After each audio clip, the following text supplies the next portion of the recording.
Olá pessoal, vamos a mais um momento com Emmanuel e nessa série eu peguei o livro O Consolador, escolhendo as perguntas então que tratam do assunto de física. E hoje então nós vamos conversar sobre a pergunta 16, que é a seguinte: as novas revelações científicas positivadas pelos professores Thomson, Rutherford, Ramsay e Soddy, entre outros, no campo da física, sobre os átomos e os elétrons, são possíveis de fornecer o exato conhecimento de todas as etapas da evolução anímica? Então vamos entender primeiro a pergunta. Do que é que está se tratando aqui?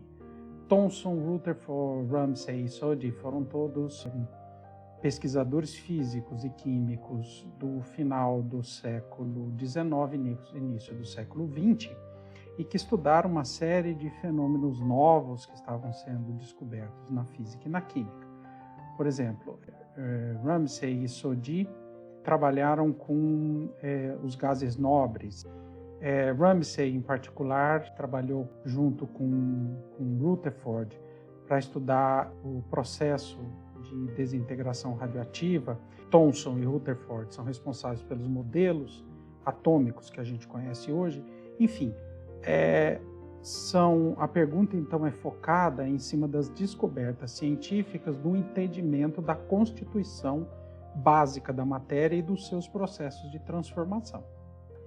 Então, por isso que a pergunta se completa. Então, é possível fornecer o exato conhecimento das etapas da evolução anímica, ou seja, da evolução da matéria? E qual é a resposta então de Emmanuel? A ciência propriamente humana poderá estabelecer bases convencionais, mas não a sabe legítima em sua origem divina, porquanto os átomos e os elétrons são faces de caracterização da matéria, sem constituírem o princípio nessa escala sem fim, que se verifica igualmente para o plano dos infinitamente pequenos. Então, o que Emmanuel está nos lembrando? Emmanuel está nos lembrando que, primeiro, a ciência ela é humana. Ela é gerada, é importante, né? No próprio Livro dos Espíritos é discutido isso, que a evolução da ciência é muito importante porque permite ao homem encarnado o conhecimento, né? Ou seja, a espécie humana que habita o planeta Terra, o conjunto dos habitantes, a entender uma série de fenômenos que acontecem na natureza, né? E a melhorar a sua compreensão, então, das coisas, da razão das coisas, de como acontece, de aprender a controlar, usar, inclusive, para o bem, todas essas propriedades, mas ela é de origem humana. Então, por mais profundo que a gente vá, se a gente se limita à capacidade do ser humano encarnado, ele vai ser sempre limitado se a gente não amplia esse conhecimento, incluindo o que Emmanuel chama assim, né? Em sua origem divina, né? Então, na hora que a gente compreende que os descobrimentos da ciência, que a ciência é importante, tem a sua metodologia, é importante que se siga as normas do método científico direitinho, mas a gente, Emmanuel lembra que a gente tem que reconhecer como seres humanos encarnados, que existe um aspecto divino que vem da origem da criação, né? E que constitui o princípio, como diz aqui, né? Porquanto os átomos e elétrons são fases de caracterização da matéria, ou seja, coisas que a gente consegue conhecer hoje, né? A época da pergunta era isso. Hoje em dia a gente sabe, inclusive, mais detalhes.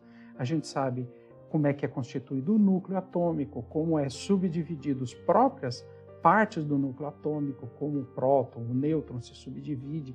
A gente conhece muito mais sobre a constituição da matéria, mas ainda estamos longe, né, como ele diz aqui, né, sem constituir o princípio nessa escala sem fim que se verifica igualmente para o plano dos infinitamente pequenos, ou seja, que a origem de tudo está na criação divina e que, basicamente, o que a gente vê é uma manifestação, então, das leis de Deus que atuam sobre todos os aspectos e que a ciência e o conhecimento da matéria são importantes, mas que como ciência, como método científico, ela tem a sua limitação de aplicação.